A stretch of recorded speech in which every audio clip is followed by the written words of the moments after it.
La, la, la, la, la, la. All right. Well, it's good to see so many people here today. It's been a while since I've spoken to a crowd this large, so might take a little bit of getting used to trying to look around the room for this size right here. But let's go ahead and pray, and we'll get started. So, Father God, we do thank you for bringing us here together today, that you've brought us through the storm. And so we do pray for those that are south of us, that you'll help them to recover after the devastation. Help us to be your hands and feet in this world. Help us to be how you want us to live. Help us to be the right type of people for this time. But help us to understand this material today, that we can use it to go forth in confidence, that we can speak your truth and your love to a world that needs you, even though they don't know it. And so we pray that you'll guide our conversation, be with us. In Christ's name, amen. All right, so I want to welcome everybody that's coming from other classes, and I do want to kind of do a really quick review so we can kind of pick up where we're going to be doing today. This week and next week are really going to be kind of blending together quite a bit because it's such similar material. Some of what we cover today will also be covered next week, and some of what's going to be next week is also going to be covered today. So there is going to be a bit of blending between chapters 4 and 5, just by the nature of this topic for today. And we are doing the second portion of that teleological argument, which we'll get to here in a moment. So if you remember, this whole section has started out, the whole purpose of this series is trying to work from an absolute skeptical basis, trying to show that Jesus is Lord and should be believed. So you're starting with an absolute type of skepticism and working your way through. As such, we're taking this in baby steps. This methodology is called classical apologetics. It's the idea that you can build a rational basis for the belief without referencing Scripture, at least initially. We're going to work our way there, but the reason you don't start with that is because you can be accused of what's called begging the question. And you can see this if you were to talk with somebody from a different religion, for example. Well, the only reason, if somebody came to you, it was like, well, you should really believe that Allah exists because that's what the Quran says. How would you respond to that? It was like, well, I don't think the Quran is really a text that should be used. Well, that's because, you just need to have faith that the Quran is what Allah says. I mean, we would immediately recognize that you can't start with that basis. Or somebody's like, you really need to believe that Krishna is really the Lord of all things because that's what the Bhagavad Gita talks about. So starting with the religious text, it really kind of creates some issues. Now, if you happen to have the correct one, then that helps, and that's what thankfully, God has given us two different revelations. He's given us the Bible. He's also given us nature itself. And so this method is actually starting with this idea that we can actually look at nature and we can learn certain things about God. Not everything. That's why we need the Bible as well.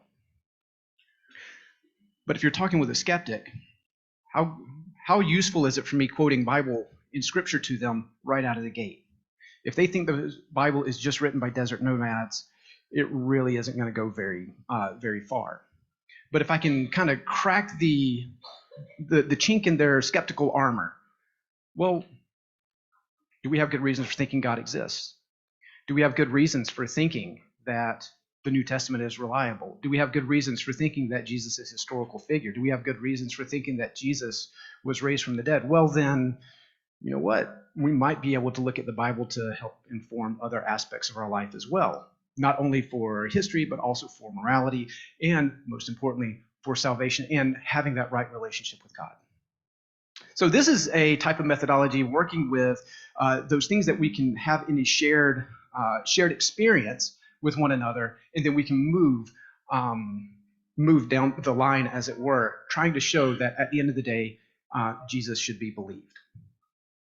And so it starts with this idea that we have a shared understanding of reality. Namely, that we can actually all know, I got to find out where the sweet spot is, sorry. We can know true things about the world. Remember, that was week 1, was this idea that's probably the spot right here. Week 1 was dealing with this idea of truth, that we can actually know what is true about the world. Now, trying to identify exactly what those true things are is really the difficult part, right? But that you can know true things about the world has been really established. In fact, to deny it is to actually say something that's true about the world. So you literally cannot deny that we can know things about the world without having to know something about the world, which is the whole point. So we can know that there are true things about the world. And we also saw that the opposite of true is false. So if you know something is true, then its opposite must be false. Hence, if there is a God out there, then any position that says God does not exist must be wrong. Likewise, and this is just the corollary of it, if there is no God, then any claim there is a God would also have to be false. That's just the way logic works. And it doesn't really determine one way or the other. It limits the discussion and rational rules of how we even talk and how we communicate. But that leads to week number 2, and that was dealing with God's existence. Namely, do we see God's existence in the creation of the universe itself? Like, does the fact the universe exists reveal that there is something behind it, or did it just kind of into existence, right?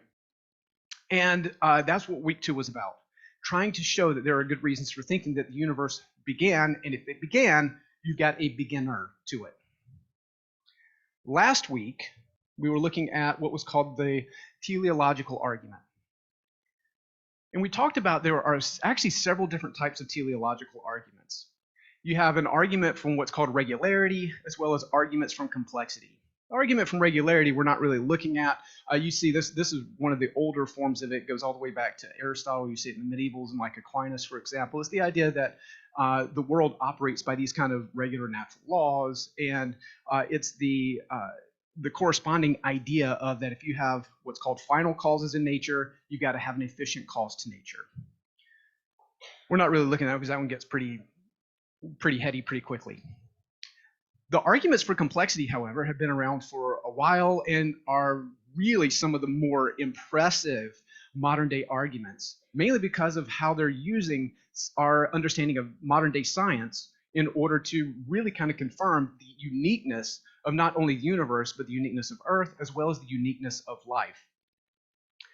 And this has really been kind of one of the major arguments that has really impressed even many atheists. I told you the story last week that you've got Christopher Hitchens died a couple years ago, but he was having a conversation with Douglas Wilson, who is a pastor out of Iowa or Idaho, somewhere, one of the I states. Anyway, they did a series of public conversations, public debates, but they actually developed somewhat of an unlikely friendship in a lot of ways. And there was a documentary that was kind of following them around as they did this kind of series of discussions. And they're in the limousine going from one place to the next, and they're just talking. And Douglas asks Hitchens, he goes, so what is the argument that atheists really kind of struggle with? And he goes, well, it's the fine-tuning argument is the one that really gets the most discussion. It's really impressive. And so that's the one we looked at last week. That was the argument that converted or deconverted Antony Flew from atheism to a kind of a bare theism or deism of sort. It was never really a religious position for him. It was more of a metaphysical thing.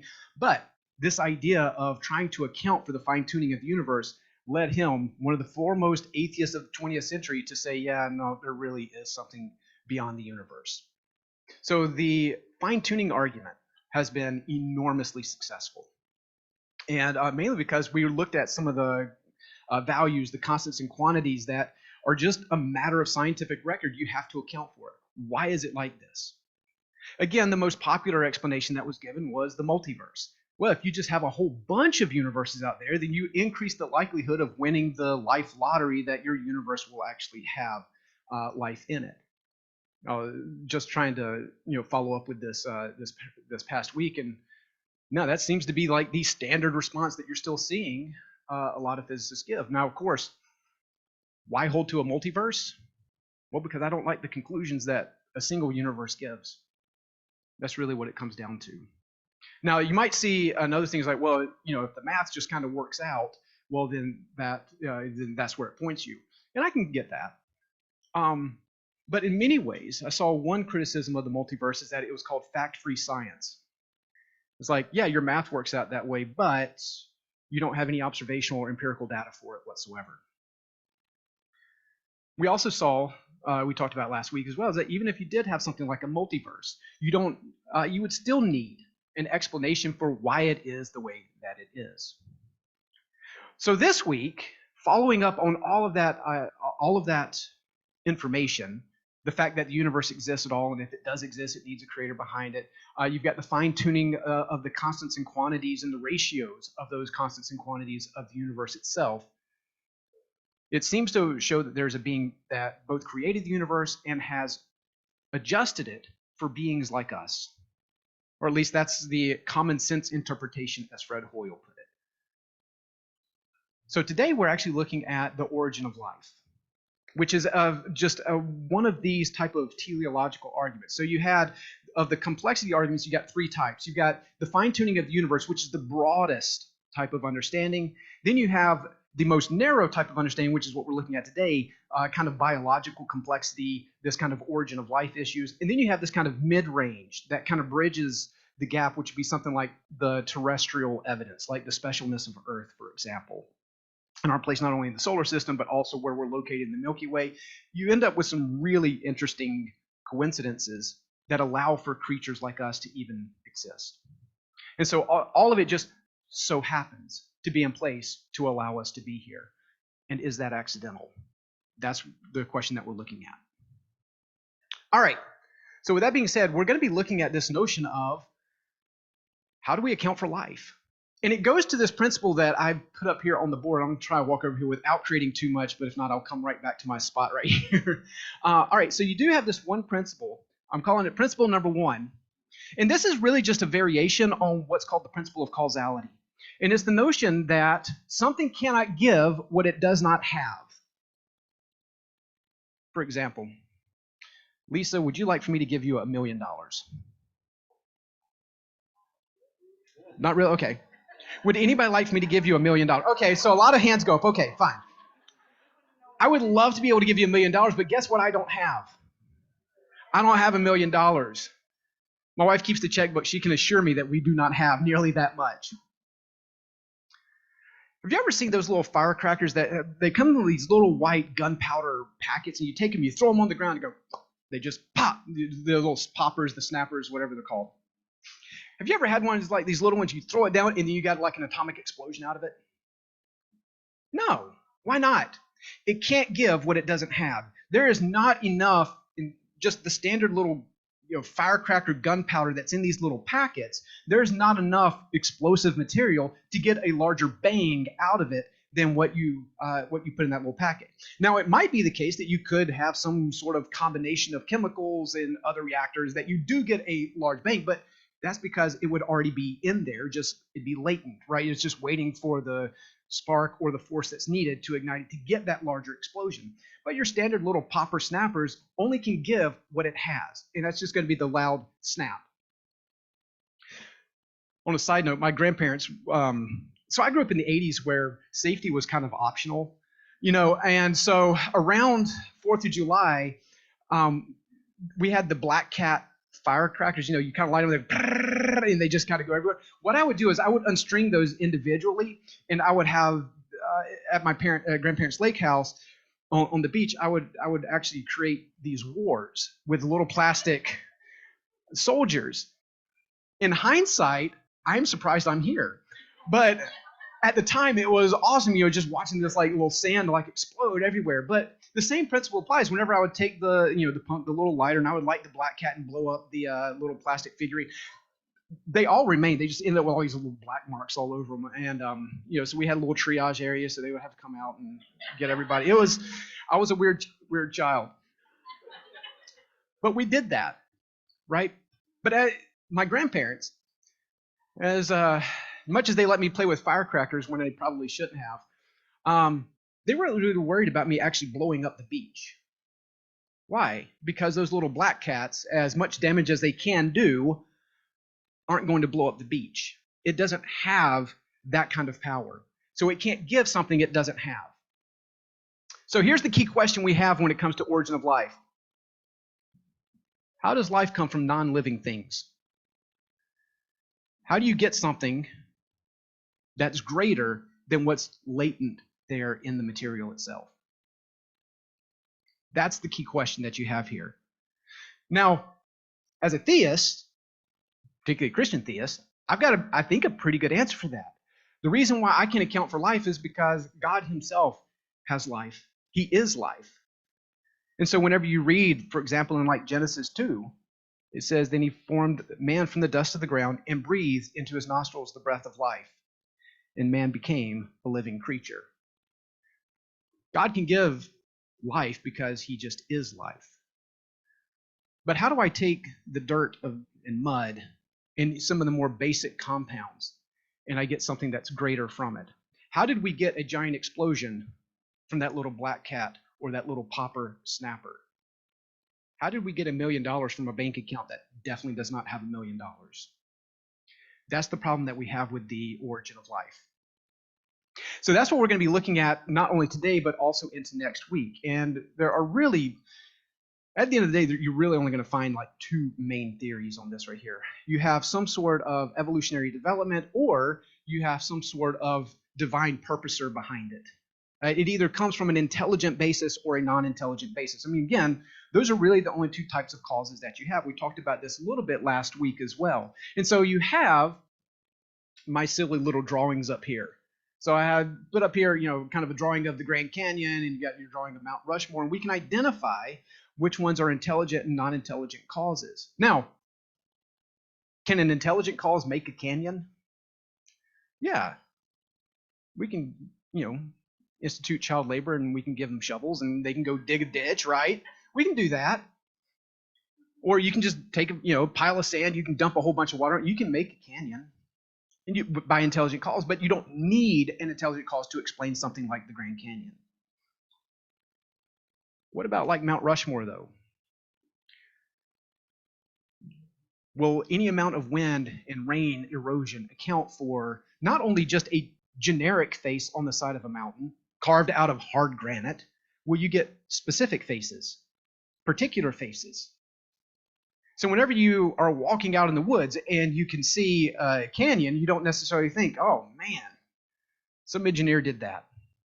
That would not where your mind would necessarily go. Now, if it had perfectly smooth sides, you might.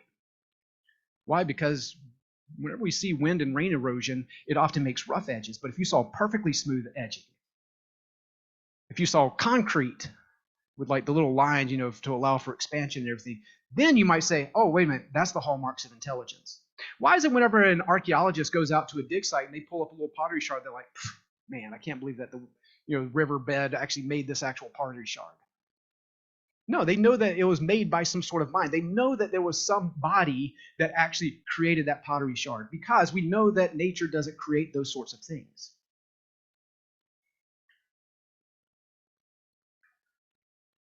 What if we found ancient ruins? I've been to Italy. I haven't been to Greece or Israel yet. Love to go sometime. But I've been to Italy, and they have a lot of ruins there.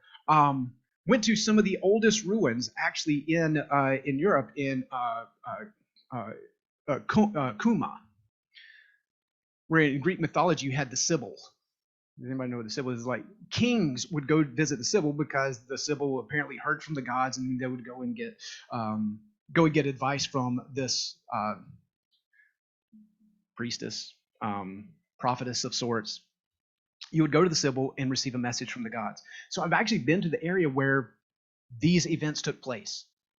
Fascinating. And so you go into the side of this mountain, and aspects of it you probably can account for through natural forces, probably volcanic type forces. There's a lot of volcanoes around there. But then you have these windows kind of carved out in very particular geometric forms as you walk down this long hallway into the belly of the earth in a lot of ways. Well, that's probably not done by volcanic activity, because it was too regular, it was too geometric, it was too specified. There was an old church that was there, it was built in the in the 4th century. It's now just completely ruins, but you still find the baptismal fount there. You can go and walk at the ruins themselves. Why don't, whenever we go there, people are like, oh man, look at what nature did. We recognize that nature doesn't make colonnades, even if they've all fallen down and crumbled. Nature doesn't make these nice little marble baths for the baptismal pool. Why is it that we can know that? So if you saw the video this week, what Frank talks about is this idea of what's called the principle of uniformity. And it's the idea that if we can observe certain causes here in the present, then what we can do is we make the assumption that those causes still apply in the past as well. And so if we see marks of intelligence today, if we actually see somebody making a building, we see somebody actually carving statues, we see somebody carving marble and granite, whatever else, then whenever we come across something like that, then what we can do is make the rational assumption that the same type of causes created it in the past. That's the principle of uniformity. This is why when the archaeologist comes across a pottery shard, they can say somebody made it. It's because we see people make pottery today, and then we just say, oh, somebody did something like this in the past. We see people draw today, and whenever we find the drawings on the pottery shard, we're like, oh, somebody drew that in the past. So if we can actually find evidence of things that happen today, whenever we see those things happening in the past, then we can apply the same types of causes. Now, again, this is one of those ideas that's really kind of hard. You have to just kind of assume it in a lot of ways. It's hard to prove it, but it's rational. They're kind of like, there's a lot of things that we believe that we're rational to believe, but we can't really prove, like with mathematical certainty. For example, how would you prove to me that the universe is not just 5 minutes old and we just have kind of built-in memories that it's older than that? Now, you're rational to believe that the universe is older than 5 minutes old, but how could we actually prove that? How could I prove to you that the universe didn't double in size last night? Because the very instruments that we would use to measure it also doubled in size, or conversely shrunk in size by half. But we're rational to believe those things. I'm rational to believe that there are other minds in this room other than my own, but how could I prove that? How do I not prove that? How could I prove that I'm not just a brain in a vat, Matrix style? I'm rational to believe that there are other minds, that I'm not in a matrix, but how can I prove it? That's always the problem that we have here. So this kind of falls in one of those categories, like it's rational to believe this. This is how we actually do science. It is that type of search for causes. We're trying to find those things that are similar to what we see today, and then as we find things from the past, trying to say, hey, it looks like there's a mind there. All right, so that's how this kind of works. That makes sense? Yeah? Okay. If at any point I don't make sense, just throw spitwad at me or something like that and tell me to slow down. That'll work. All right. So the key question we have is, how do we get life from non-living stuff? Because life is more than just non-living things. If I put a couple rocks up here, will I ever get them to be alive? No, they don't have the power of life in them. You need something that is kind of added to it to give it life. What if I added a bunch of like gunk, Play-Doh, all right? Because that more resembles the type of creature that I am. I'm more like Gumby rather than a rock. Will that ever be alive? But it's a whole bunch of silly putty. What if we wait a long time? Will that silly putty ever just get up and walk and start reproducing? No, of course not, because it's taking on powers, it's taking on activity that is extra from what is actually there. Life is more than just the matter itself. Because just putting a body together does not make it alive. And we know that. Why? Because people die. Whenever you have somebody that dies, the moment before they're alive, the moment after they're dead, how much has the material aspect changed? It hasn't. So it's not matter that makes you alive, it's something else. It's more than material. All right. So what we're going to be looking at over the next week, this week and next week, is this idea of how do we account for the fact that we're alive, that we're here? And one of the aspects we're going to be looking at is what's called specified complexity. We've already been mentioning this, we've already been hinting at it, but this is going to be kind of the key idea that's going to bridge the gap between where we're going with the non-living material to living things. We know the difference between Mount Rushmore and the Grand Canyon because of the specified complexity. They're both complex. Again, if you were trying to recreate the Grand Canyon, it'd be really hard to do, grain for grain, sand for sand, rock for rock, boulder by boulder. It'd be really hard to recreate that because it's incredibly complex, but it's not specified. And that's the point. It's just general. It's generic.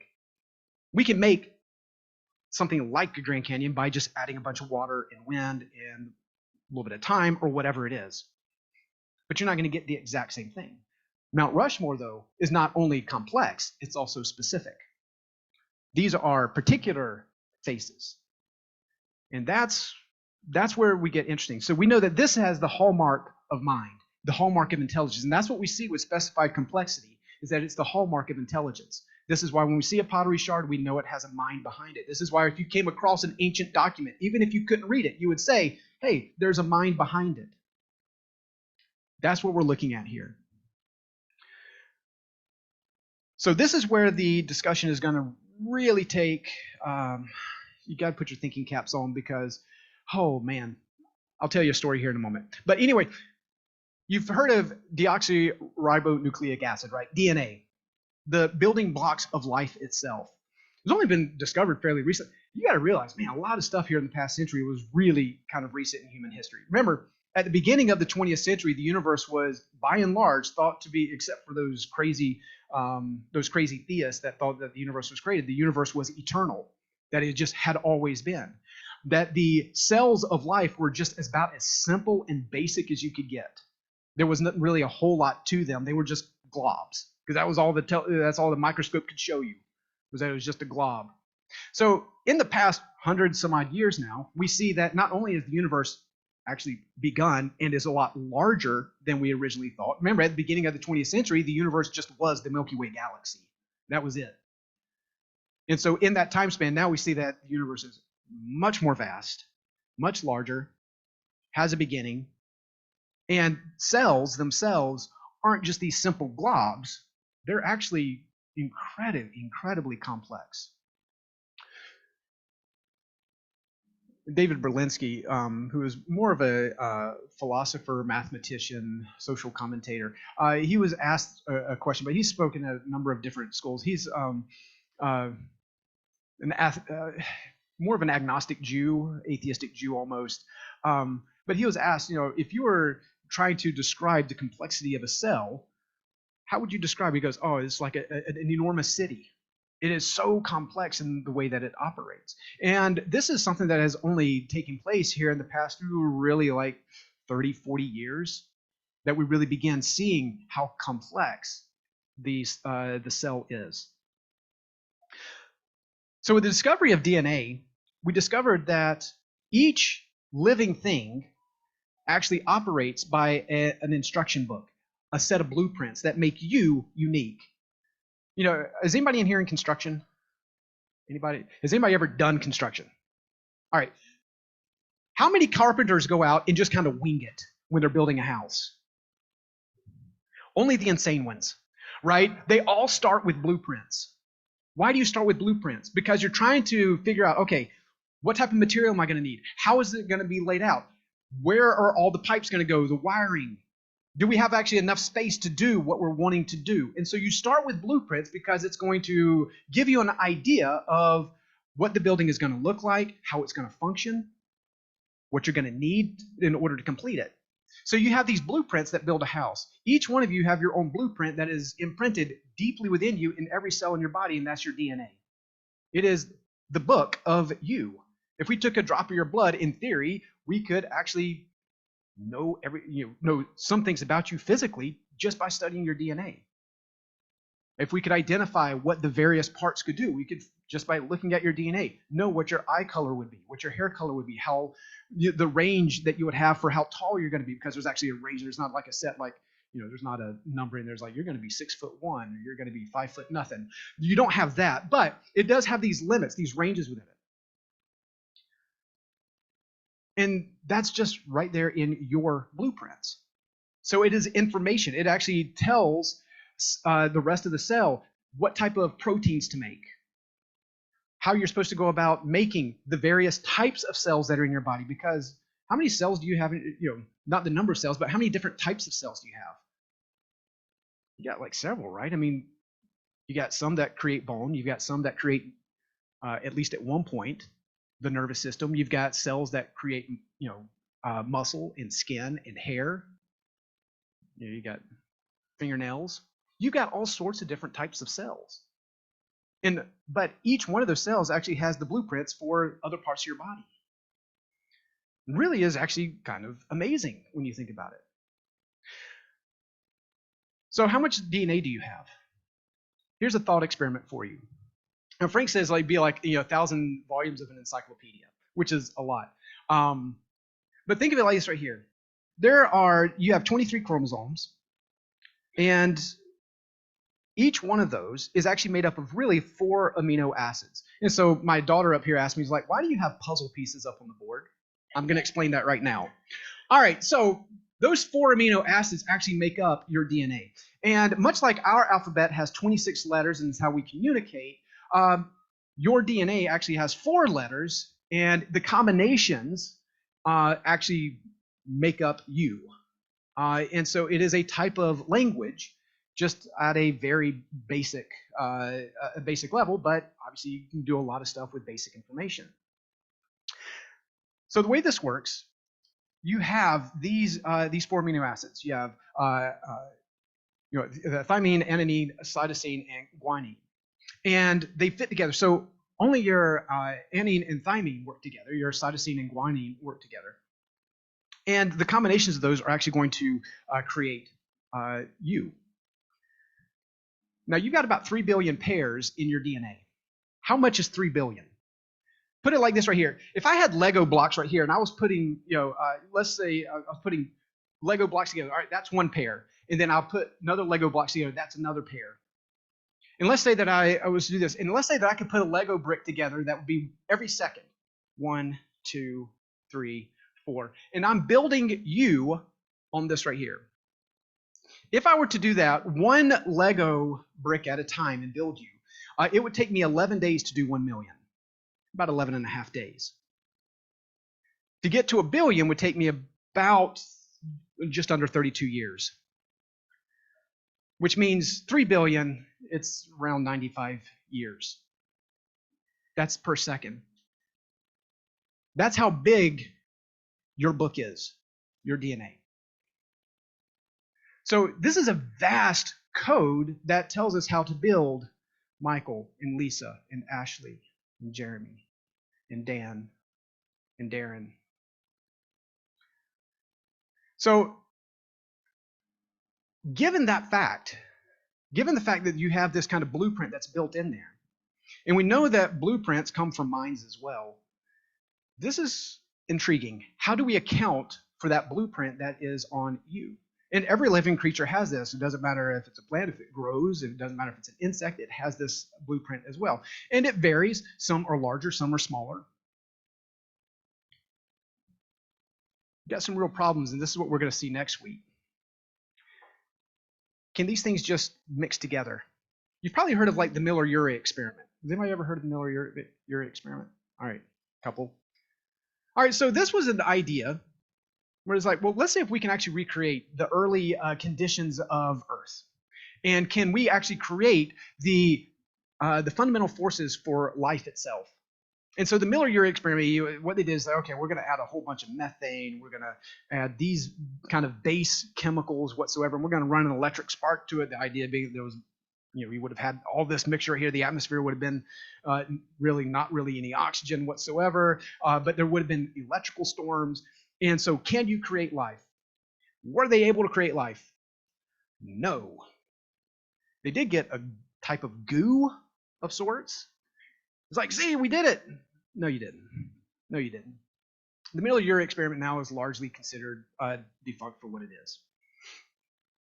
But a side note, let's say that we were actually able to create some sort of basic function for life in the in a lab. Would that actually disprove God? So what you're telling me is that it took a lot of intelligence to create life in a lab, and you're saying that there's no intelligence needed to make life. Is that what you're saying? No, of course. Even if you were able to, and I'm highly skeptical of us being able to do that, despite some of the news that has come out of certain labs periodically saying, hey, we've created life in the lab. I'm really kind of skeptical that you've actually, number one, done it, and number two, that you've actually shown that you don't need intelligence to create life. So anyway, one of the big problems that you have with this whole structure getting started is to get DNA, you need RNA, which is kind of the smaller portions of DNA that identify what proteins should do. I mean, I'm not going to go into the biology. This is another story I'll tell you here in a moment. But you can't have RNA unless you have DNA. So you got this, as Frank calls it, this chicken and egg problem. In order to have one, you have to have the other. So they kind of have to be there both at the same time. But in order to do that, you also need, for example, the cell kind of has to already be complete. But the cell can't be complete unless it has the DNA. And the DNA can't be there unless it has the RNA. But the RNA can't be there unless you have the DNA and the whole cell. I mean, so you end up with this real problem of you've got to have all the parts there together at the same time. So even if you were able to create in a lab these different proteins or these different amino acids, that doesn't mean that they automatically begin forming these type of information chains. You need something else. There's something outside of this glob that you need in order to create life. So that's the problem. That's largely what we're going to be looking at next week. Okay. Here's the side story I want to tell you. So this is one of those topics that if you begin taking a deep dive into it, you're going to need a degree in like microbiology. This was made clear to me is like I've always kind of been interested in this topic a little bit, and I kind of always followed it from a distance a little bit, just trying to see, because I was never really that terribly interested into it, because I saw how far down the rabbit hole people had to go. And that became clear to me about 2012 or so. There had been an online debate. So if you don't know who Michael Behe is, we'll talk more about him next week. But he wrote a book in 1995-96 called Darwin's Black Box, which we'll talk more about later. But he did a follow-up book on that was released in 2007 called The Edge of Evolution. And it was basically saying that he was trying to utilize his notions of how he understands irreducible complexity, which is different from specified complexity. And again, we'll talk about that here in a little bit. But he was trying to show that there are aspects in nature that show this type of irreducibly complex system, and particularly studying the Ebola virus. And he was using data that he had been gathering for a while as confirmation of his understanding of irreducible complexity, and therefore as confirmation that his theory is actually more correct than not. And he ended up with this online debate with Kenneth Miller. Yeah. And I read about 2 blog posts on it. I saw, you had Behe's claims and you had Miller's response. And I read Behe's counter response and then Miller's counter response, and realized I would need a higher degree in biology to follow what they were saying. And I was like, I can't do that, right? My wife already is killing me for the fact that I was already doing another degree. So she was like, you got to stop. You can't keep doing this. You got to get a job. So you can't stay in school forever. But it is, in order to kind of go down the rabbit hole of it, it takes a lot of reading. So for example, Frank mentions a book, and you'll see this one come up quite a bit, that is trying to make this connection of DNA being information. And the significance of that was written by this guy right here. So this is just light reading on this topic. And all he's trying to do in that book is actually just trying to show that DNA has this kind of specified complexity and is therefore the hallmarks of intelligence. And it takes him like 600 pages to get there. So that's how complex this argument gets. The point of it, though, is that every step along the way, you have to ask yourself, what is going to be the most rational explanation for why you get something that's alive, rather than not giving the complexities of it all. James Tour, who is in the scheme of things, a fairly recent convert to Christianity. No, he's been a Christian for many years now, so he's an older gentleman. But he is trained in this idea of biomechanical engineering. And he has a little website. He's got his YouTube channel, and he'll talk with a number of other people. But his specialty actually is in dealing with, can we create these type of systems in the lab? And he'll tell you right now, we are nowhere near close to creating life in the lab. We don't even know the functions of the cells that make life necessary in the cell. We've got some general ideas, but there's so much that we don't know. And he's basically, his idea is, look, if anybody's telling you that we're close to creating life in the lab, they're trying to sell you something, is what it is. We aren't close at all. And he, of course, understands the mechanics. And he's like, he started talking jargon that I just lost track of because I was doing something. I had it going on in the background. I was listening to it, and I was like, he lost me, right? Mainly because, oh, yes, ma'am.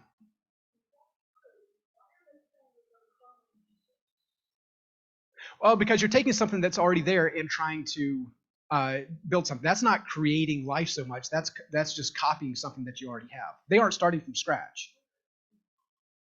Well, of course they're saying that, but are they? No, you can't get something that you don't have. They're starting with cells and then creating something on top of that. That's one thing.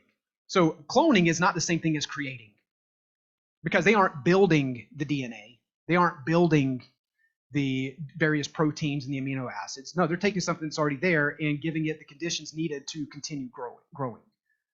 In theory, you could do that. And some people are. That's where you get like the clone sheep.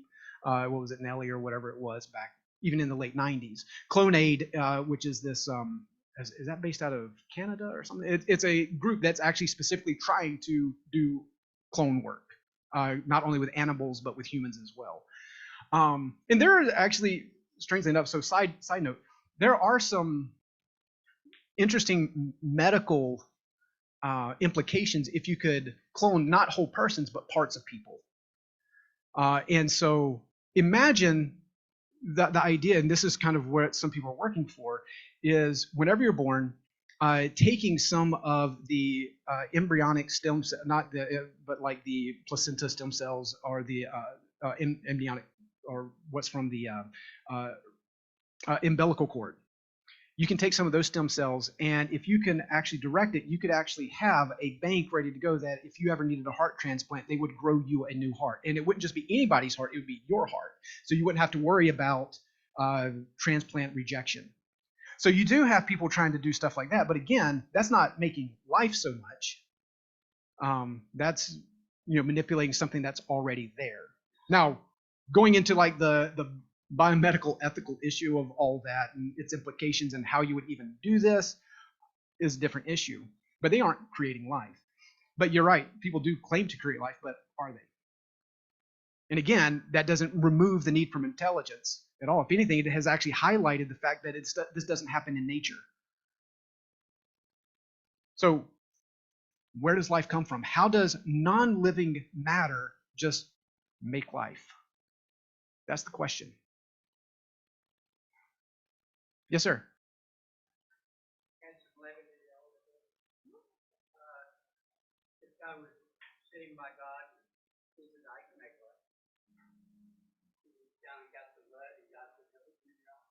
Yes, that's right. It's like what you do is you start with a lab and you do, no, wait a minute. Yeah, get your own dirt.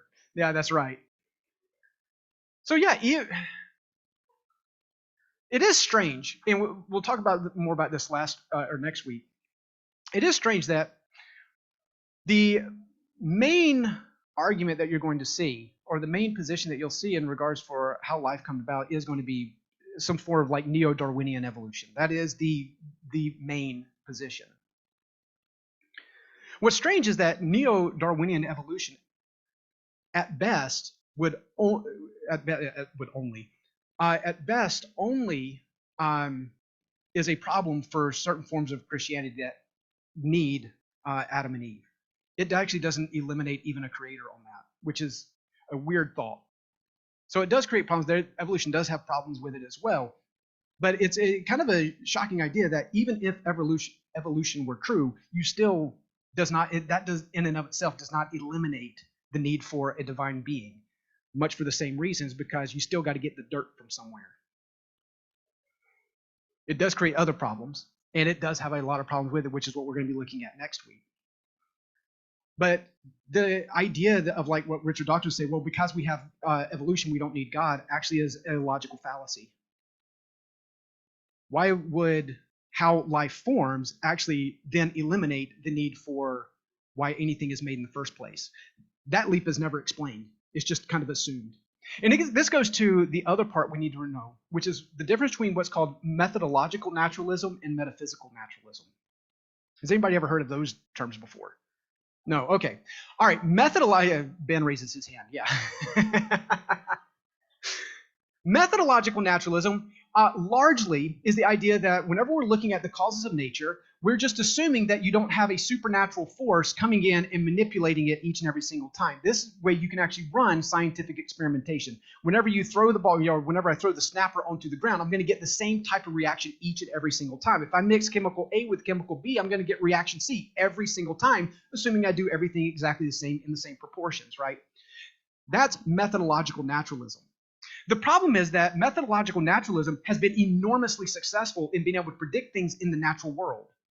The problem is that a lot of skeptics take that to mean that because we can actually observe the world through this kind of methodological naturalism, that this must imply metaphysical naturalism.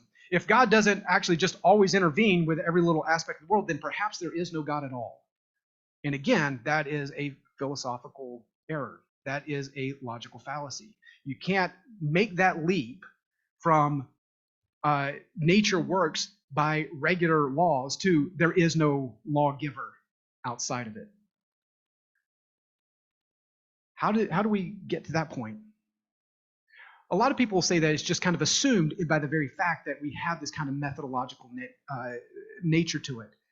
Well, science has been so successful in removing God from nature because remember, nature used to be chaotic. How do we explain the shooting stars? Oh, those are angels falling from heaven. How do we explain lightning? God or Zeus must be angry at somebody. And then as we understand that this just atmosphere or space dust hitting the atmosphere, creating shooting stars, meteorites, or it's electrical discharge in the atmosphere is what actually does lightning, God moves further and further to the corners, and therefore some people begin making the connection, well, perhaps there's no God at all. But again, that's a leap too far. That's not what the data allows you to make that type of conclusion. So this idea of methodological naturalism must necessarily lead to materialism or philosophical naturalism. Doesn't follow. It doesn't follow at all. Anyway, so the conclusion of this argument, because I know we need to stop. So if we have this principle that specified complexity is the hallmark of intelligence, and DNA does show high levels of specified complexity, well, then it would follow that DNA shows the hallmarks of intelligence. You have the fingerprints of God are on you. Have you ever seen actual architectural blueprints? In the lower corner, usually you have whoever the architect or engineer is that drew that designed it, because they're the ones that are putting their stamp of approval on those blueprints. Yep, that was designed by me. Strangely enough, you kind of have that fingerprint that's on each and every single one of you. All right, so what would be that intelligence that could create DNA? All right, I'm going to turn it over to Darren. Any comments, questions, or concerns? Yeah, I'm not answering that question. You're just turning it over to me? Yes, ma'am. No, that's actually one of those weird areas where you have nature's clones. Yeah, or if you have identical twins and triplets. Fascinating topic on twins and triplets, identical twins and triplets, is because we can actually do, this sounds weird because I don't want to make twins and triplets like social experiments, but we can actually do social experiments with twins and triplets. For example, the whole issue related to nature versus nurture on homosexuality. It's well, if it actually is, then if you have twins, and why is it that one might end up being homosexual but not the other? Because they both either should be or shouldn't be. And so there's something more going on than just saying, well, I was made this way. Well, not really. That might be part of it, but that can't be the whole story. So yeah, they don't necessarily have different DNA. But yeah, that's nature's clones. All right. Hey, so for those of you, we talked about this last week. First of all, do you all remember that last week I said that if he wasn't here, Charles was going to be leading the class? Charles didn't come today. So I need to be careful next time I say that, because that's not why he didn't come. But if you want the answers to the questions in your workbook, right, you guys, those of you who are really anal, we will have those. Yeah, we're going to put those out on Realm for you, because of those of you who said, well, we didn't cover question 8 last week and we didn't cover question 12 this week. Yeah, we do that intentionally so that you come back. And no, Lanny's going to put those answers out. he'll send them to me. I'll put them out. So if you're interested in getting those answers in the workbooks, we'll have those for you. Are there any? And we have like 5 minutes. I have a special announcement here at the end. Are there any questions from this week's lesson? What I do each week is remind you, at least in our class, I remind you, you don't need to know the science. You don't need to know the details. You don't have to memorize Lanny's presentation today for the point of this apologetics lesson, right? What was the title of this week's video? Anyone? Let me just ask that again. What is the title of this week's lesson? Yeah. Yes. Does God exist? The origin of life. All right. So really, that's all you have to do is you can. And remember, if we're using the Roadrunner technique, the Roadrunner tactic from question 1, you don't always have to answer these questions. Turn it right back on them. Make them defend their position because, quite frankly, their position is quite weak. Quite weak. So don't feel like you need, there's no way I can do this. I can't remember all that stuff. He uses 12-syllable words. That's okay. You don't have to worry about all that. By the way, also, if you want money, don't get it from Lisa. Get it from Michael. All right? Because Lisa said no to the $1 million. Michael was like, yes. But she didn't see it. So we didn't put an announcement out on Realm yet, but I want to invite Jen and probably Dan up here as well, so she can just inform you on what has happened.